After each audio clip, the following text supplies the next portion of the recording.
Usap-usapan ang ginawang pagbati ni Kim Chiu kay Paolo Avellino sa kanyang Instagram story. Birthday kasi ng aktor kahapon, May 13. Ang napansin lang ng mga nagmamarisol ay hindi lang isa kundi 3 beses niyang binati ang kanyang rumored jowa. Sa first shot sa kanyang story, may close-up ang aktor sa isang bridge na may caption na "Happiest birthday, Boss Paolo Avellino." Ang napansin lang ng mga nagmamarisol ay hindi lang isa kundi 3 beses niyang binati ito. Sa ikalawa namang litrato ni Pao, may greetings ito na "Happy birthday, boss." Sa isa pang nakakrop na pic, makikita naman ang nakangiting aktor na may pagbati na "Wishing you many more birthdays, good health, and smile like this. Enjoy your day, Boss Paolo."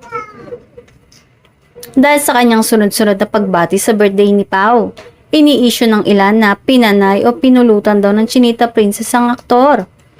Ang ilan naman na iniintriga ang pagtawag niya ng boss kay Pao. Nila, dahil sa sobrang fondness ni Kim kay Paolo, handa raw itong magpaalipin sa aktor.